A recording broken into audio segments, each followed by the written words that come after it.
Good morning, children. Today, our topic for discussion is consumer education.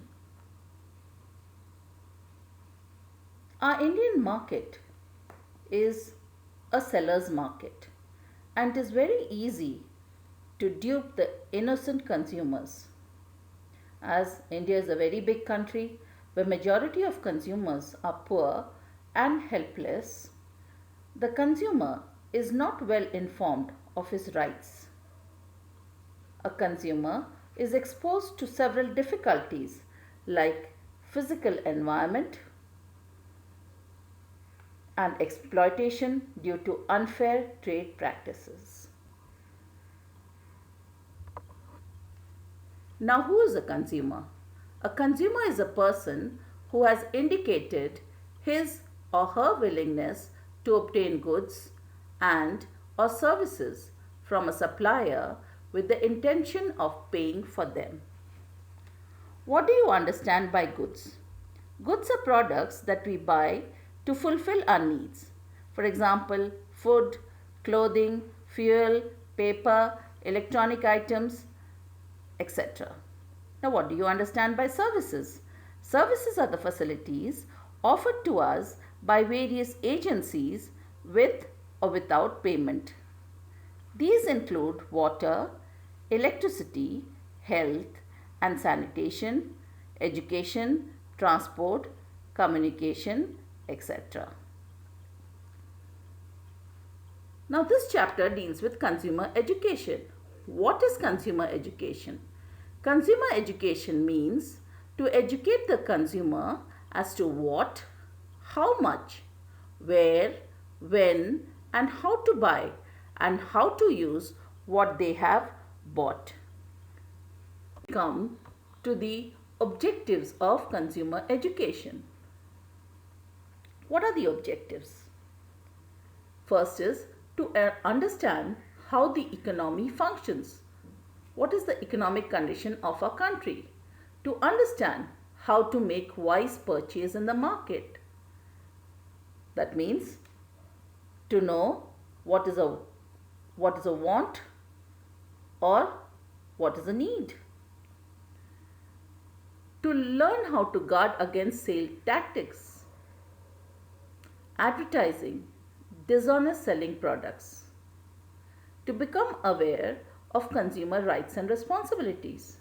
To become aware of redressal mechanism. What is redressal mechanism? That means to set right or to make compensations. Suppose a consumer is cheated. He goes to the consumer forum and the shopkeeper has to pay back as compensation if he has cheated him. Now, what is the need for consumer education? Today's market is a complex system because it is flooded with products. The new developments and innovations in science and technology has brought about changes in the lives of consumers, and they are becoming confused as to what they should buy. They have limited knowledge and most of the consumers are not well informed. Therefore, there is a need for consumer education. The lack of awareness on the part of the consumer and absence of effective consumer organizations have acted as constraints on consumer protection. Next, we come to the advantages of consumer education. What are the advantages? To develop the ability to decide and choose things intelligently.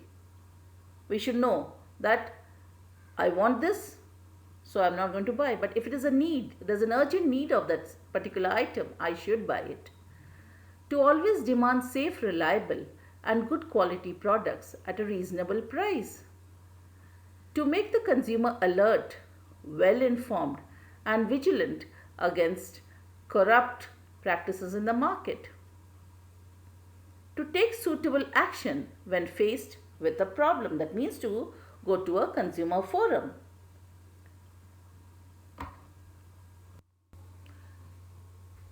Now, what are the problems faced by consumers?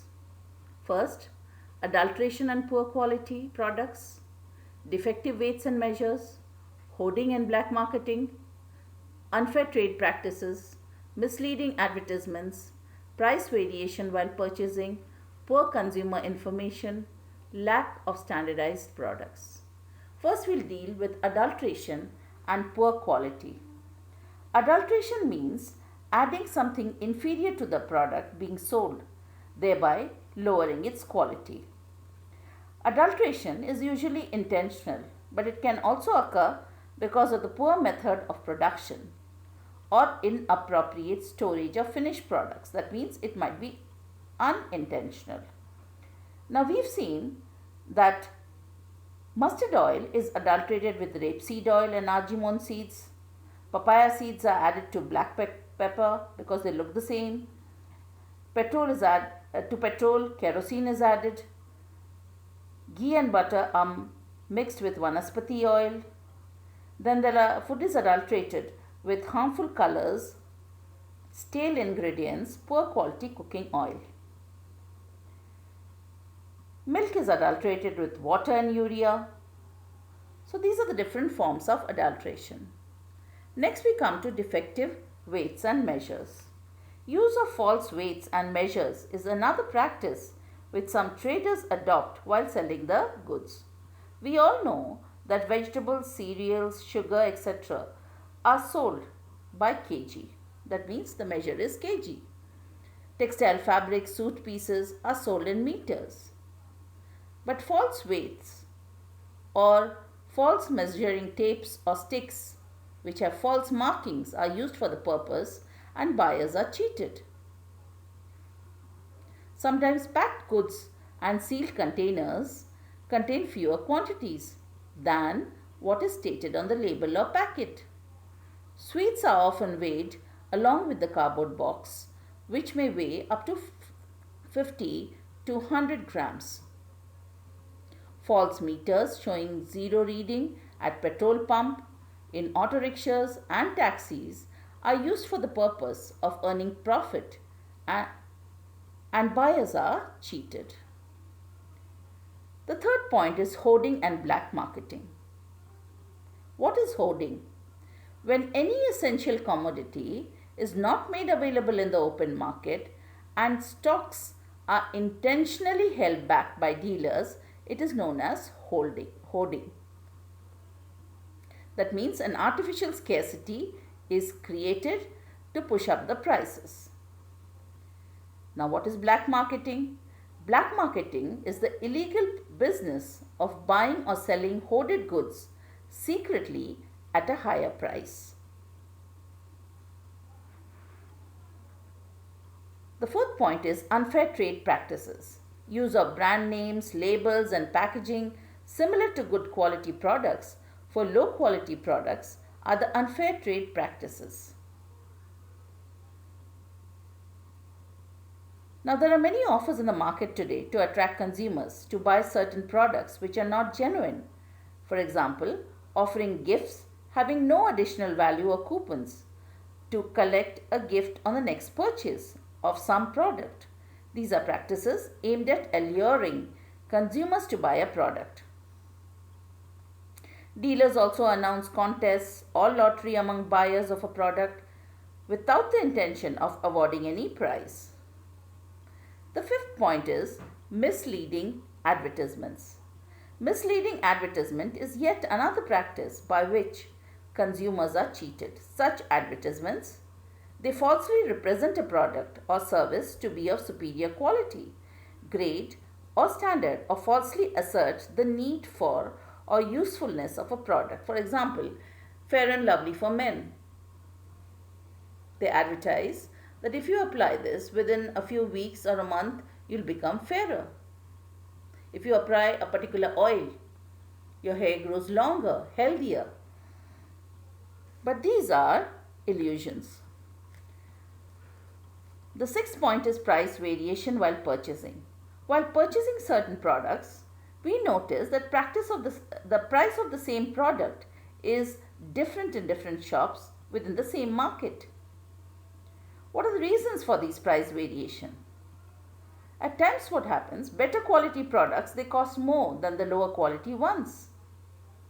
And the purchasing power of people in cities is better than in villages. Wholesale markets give a lower price of products than compared to retail market. And if the products are packaged, then they cost more than loose products. The seventh one is poor consumer information. Many consumers often rely on the retailers and manufacturers for information required to make any purchase. Some salespersons do not pay attention to consumers and talk about the brands that they stock and get commission. So if they have a particular brand, you go to buy a refrigerator. They have a particular brand and they want to get a commission out of it. So they want you to buy it. And we are cheated in that way. The last one is lack of standardization marks. Some products bear standardization marks, like wool mark is found in woolen products, ag mark is found in agricultural products, FPO is fruits product order, ICSE mark is found in certain goods. Then there is BIS, that is Bureau of Indian Standards, that is found in certain products. So these standardization or certification marks are issued by the Indian government and the unique numbers are displayed along with these marks. And these are the numbers of Indian standards corresponding to a product. The products with these standardization marks are considered to be of a good quality, correct weight and safe to use. Now children, look at this picture. In one you find pure milk, in the other there's adulterated milk. Adulterated milk consists of urea, extra water. Now the tomatoes are injected. This is adulteration. To the tomatoes, some chemicals are injected so that the tomatoes grow larger in size. Now these are misleading advertisements. Fair and handsome for men, as I said, they advertise that there will be more moisture, this will give more moisturization to the skin, there will be no dark spots and it will protect from the sun. But it is not so. Then you see McDonald's Big Mac. They say that for a particular amount you'll get a bigger burger. But when you go to buy, you get a smaller sized one. Then there is this Kesh Kanti oil which shows that the hair grows longer. But this is not so. Now, how does a consumer overcome the above problems? He should survey the market always and tap all the sources of information, that is from TV, magazines, newspapers, salespersons, etc. before he goes to buy a product. He should buy from Sadar Bazaar, Big Bazaar or from reputed and reliable shops. He should read the labels, the brand names, the net weight, MRP, that is maximum retail price, expiry date, standardization marks. Instead of buying loose items, he should preferably buy packed and labeled products. He should not accept irregular weights. If there is scarcity of a particular product, he should think of alternate items. He should buy products that guarantee good quality and after-sales services. He should not get cheated by sales tricks and sales stocks. And if he notices any trader using unfair trade practice, he should not remain quiet, and he should report these cases to the concerned authorities. Okay? So children, we've discussed about consumer education. This is all about consumer education. I hope you all have understood. Thank you and have a nice day.